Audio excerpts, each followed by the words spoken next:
Welcome to the Instagram Stories for Monday, October 23rd. I'm your host, Daniel Hill. On Mondays, we talk about what the head of Instagram, Adam Mosseri, shared on his recent Ask Me Anything. He usually does the Ask Me Anything posts on Friday. I download the clips, then we talk about it on Monday. Let's jump right into the questions.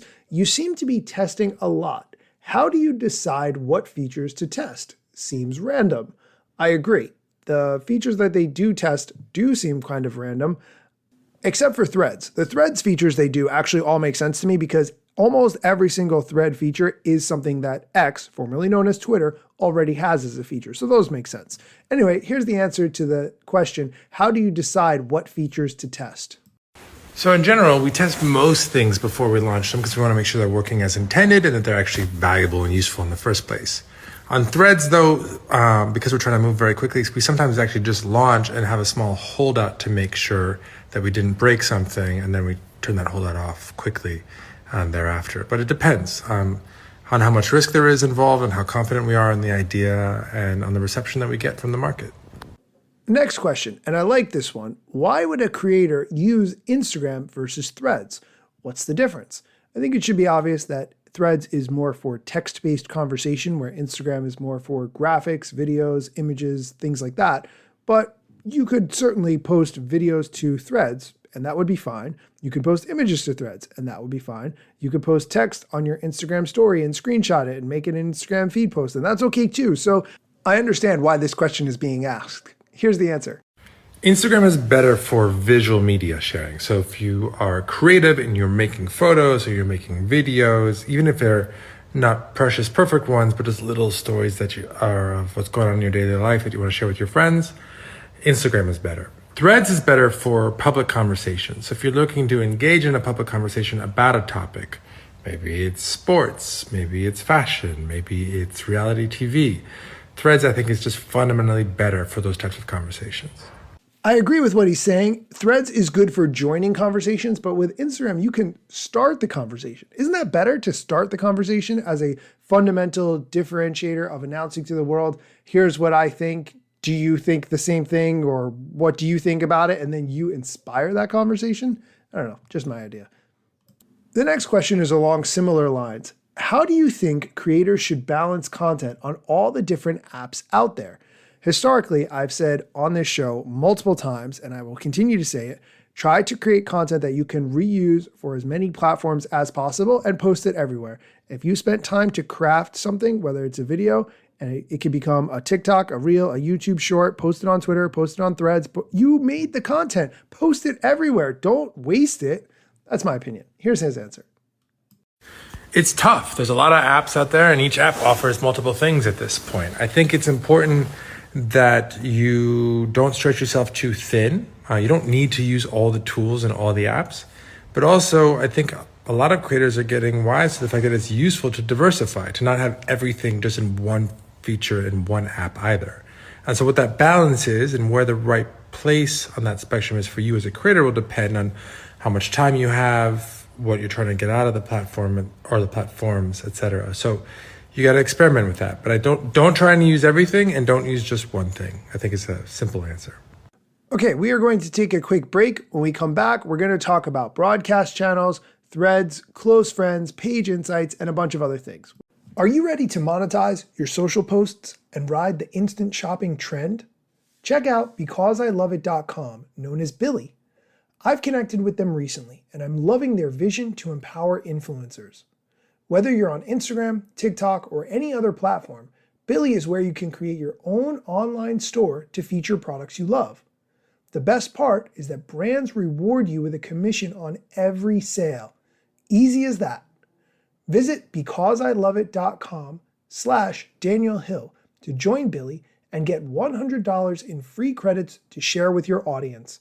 Head over to the link in the show notes to learn more and sign up. And we're back. The next question has to do with close friends. If you're not familiar, close friends is a feature within stories where you can share your stories instead of to your wider audience, everyone who follows you who can see your story. Close friends allows you to share your story with a small selected group of people. And so if you have a public account, you can have that intimate group of people who you only want to be able to see your story, and that's the only group of people who will be able to. However, recently, Adam Mosseri announced in his broadcast channels that Instagram is testing the ability to share your stories to multiple audience lists. This would allow you to share stories to smaller groups and give you more control over who can see your stories. He asked as a poll, would you share your stories to multiple smaller lists? 15,000 people said, yes, I want this. And 6,000 people said, no, close friends is enough. I put no close friends is enough because it's good enough for me, but that's just my opinion. Anyway, okay, the next question. Do you use close friends and how many people are on it? Given I have a public account that I use mostly for work, for me, close friends is a way just to share more personal things with people who know me in real life. So it's, 70 or 80 people on my close friends list, and it's mostly stuff that I don't think the rest of you would be interested in. But sometimes maybe I make mistakes and one should go in the other or the other way around, but usually I think I get it about right. The next question has to do with broadcast channels. Broadcast channels are sort of like a DM inbox that you have where people can decide to subscribe if they want. They can't respond to the messages that you post in there, but they can vote in polls and they can react to the messages through a heart emoji or a thumbs up or whatever. Broadcast channels are a one-way mode of communication, although they have talked about making it a more expansive communication method. The question, how is broadcast channels doing, and do you like using it? Broadcast channels are doing well. They're a great way for creators to deterministically reach their most loyal fans. So try them. I use them just to send lightweight updates about tests because I think that's probably something that everyone wants to hear about, but maybe the most passionate people do. They're growing. Retention is good. Overall growth is good. It's exciting. And the last question we're going to talk about today, what is the most important thing to look at in Page Insights? Page Insights is referring to the analytics that you have within Instagram.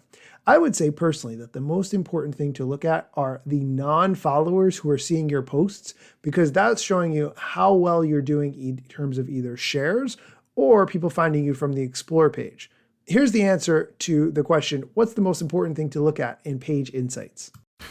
I think reach is probably the most important. If you have a lot of followers, but they never interact with your content, you're going to reach less and less of them over time. So your reach is really an indication of how valuable the platform is to you at any given moment. Now, don't overreact to any one post. I think that is a mistake because God knows what's happening on any given day. But look at those overall trends. Is it growing or shrinking over time? Do certain types of posts get more reach than others? Yes or no, and maybe why? I think that's, if you had to look at one, I think that's probably the most important. That is going to do it for today's episode. As always, thank you for listening. If you have 2 minutes, please leave a review of this show. You can leave it on Apple Music or wherever you listen to this show. That would help me immensely because other people can find the show. As always, thank you for listening and come back next time for more social media news. Instagram news got you covered, sometimes even TikTok. Relevant platforms in the metaverse ahead of the wave without a break or a pit stop. Still waiting for Zuckerberg to give me the big job. Pause. Use trademarks and logos with Insta's permission, of course. If you like the show and you gain some good info, maybe leave a review. It's the type of applause. Just drop me a message if you want to collab. If you got some good content or you want to run ads, at Daniel Hill Media is where I am. TikTok, Facebook and Instagram.